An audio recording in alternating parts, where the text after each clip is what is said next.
Hello, my name is James O'Brien. I'm the Operations Director of iIntro, a development partner to a number of firms globally specialising in talent acquisition. What I want to share with you today is the understanding that we have that many firms, employers around the world are working with recruiters who are still stuck in the 20th century. Our process, delivered through a variety of firms around the world, will show you how recruitment today has moved forward. In the same way that business is evolving day by day across the world, so has recruitment processes, and the associated tools are now available to recruitment firms worldwide. I want to share with you, first of all, the thoughts that we have with regard to transactional versus consultative recruitment. Because using processes which evaluate candidates using multiple layers of scientific and objective assessment can help employers actually make better informed decisions when hiring.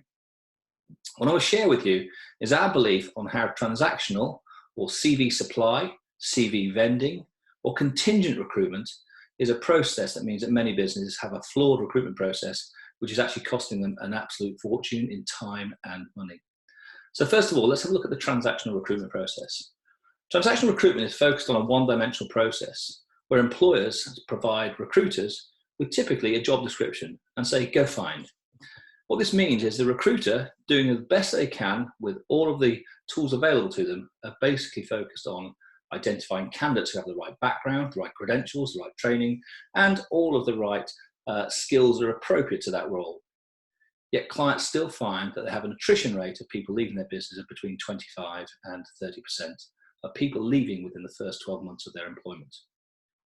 Now, when you look at this, and you look in this quadrant here, this is a typical transactional process.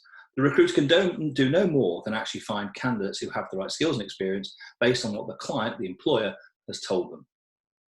What we believe as we move into the 21st century, and way into that 21st century now, is that just focusing on the candidate background is a 20th century recruitment process. What we now need to understand are what tools are available to recruiters to provide employers with a much better service. So let's look at what's available. This may not be new, but behavioural profiling and how it's used to evaluate the role as well as the candidate is a process that can help identify the right type of individual who will fit in with the organisation that they're going to be employed by. Looking at not just their skills and experience we've looked at in the previous quadrant, but actually looking at things like their attitude, their aptitude, their maturity, their judgment, their temperament, the things that are softer skills, which are very difficult to evaluate based on a paper CV or a paper resume when employers or recruiters are looking at that. What we need to do is go deeper, and now we have tools available to us which can actually help us do that. These tools are now easily accessible. They used to be cumbersome and clunky, but with all the improvements and advancements in science and technology, these tools can take as little as 5 to 10 minutes, yet are highly accurate.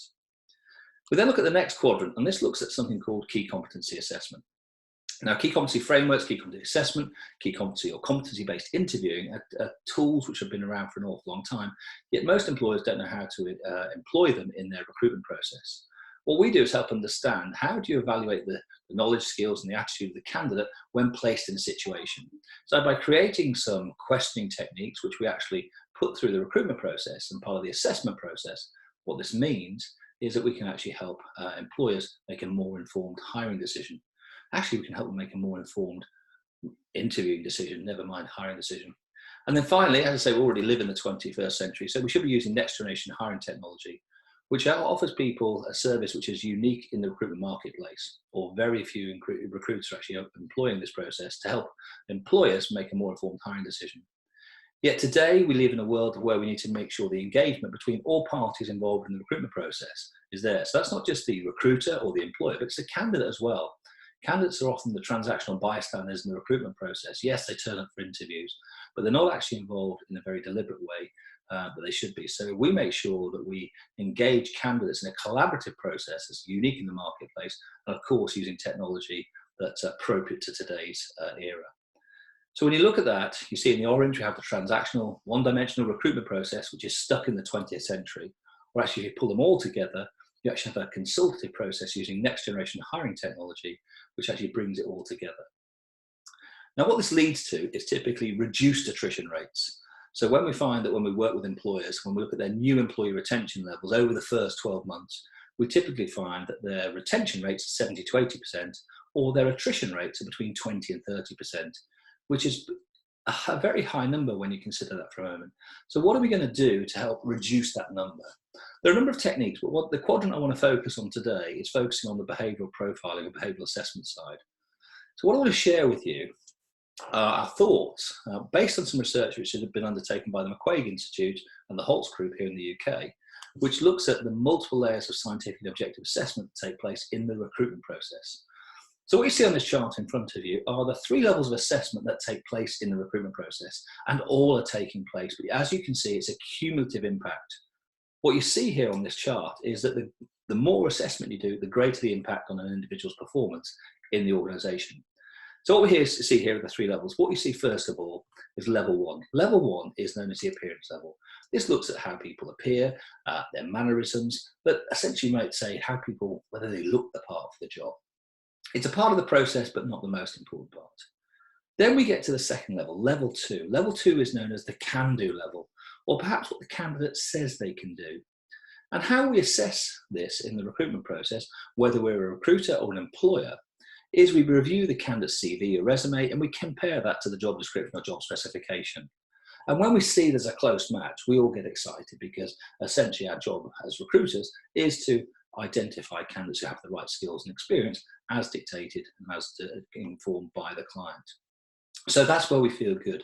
And that's the process that we have today. So level 2 is really important because surely if somebody has been able to do that job in the past, there's a high probability they'll be able to do that job at some other point and at some other organisation in the future. Yet there's one further level that's important to us, and that's level 3. Now level 3 looks at the will do level, or what the candidate will do given a certain set of circumstances, situations or environments. This looks at their attitude, their aptitude, their maturity, their judgment, the things that motivate them, the softer skills which are very difficult, if not impossible, to evaluate when you just review a candidate's CV. And are also very difficult to evaluate just in a face-to-face interview, because most interviewing that's undertaken by recruiters or employers, particularly at the first stage, is relatively superficial. It's really determining all those things which are at level 2 and not at level 3. Now, what we find in terms of working with organisations is that yes, they may employ behavioural assessment, psychometric profiling, whatever you may call it, but often they're only focused on the candidate side. And whilst that's good, the reality is what we need to understand is how does that compare to what the client, the employer, is actually looking to do with the role themselves. So one of the important parts of our process is to assess the role before we assess the person. So working with us, we actually undertake some assessment of the role. So we ask the employer, the stakeholders who are involved in the hiring process, the people who are going to make the decision about who's hired, we ask them to undertake a very short online assessment, typically 5 to 10 minutes. Now this is something which used to take a long time many years ago, but with all those advancements that we've had in science and technology, these are the things which make it available to us now in a very short time frame. What we're able to do is ask the clients to take a short assessment, bring it back to us, we then return that, and we're then able to generate an output which actually shares with us essentially a template of what that level 3 profile should look like within the organisation for that specific role. So it's a very bespoke assessment.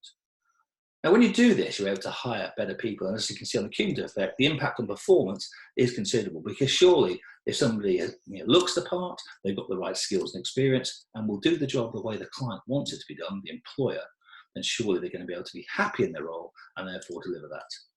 If you don't do that, what you find is that typically clients will hire on skills and fire people on behaviours. So they'll hire at level 2 and fire at level 3. Now, how can we actually bring that into our process?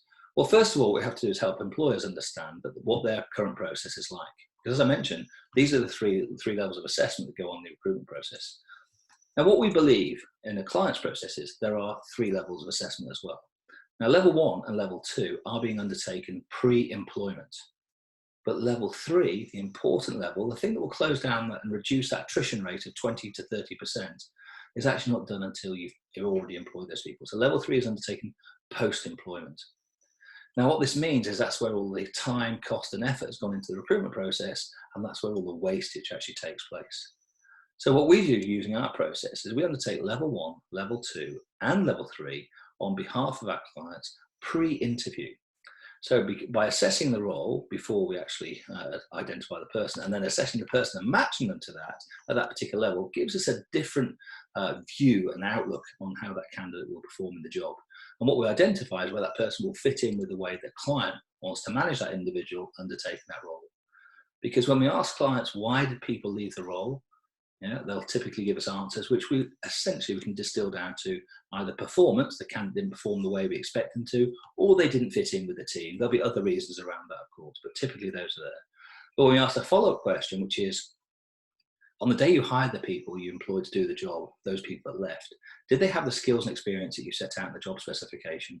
And typically the answer has to be yes. So what's happening is people are being hired on level 2, but they're leaving for reasons at level 3. And that's how we actually undertake our process and actually put that into our recruitment process to help employers make the right hiring decisions first time, every time.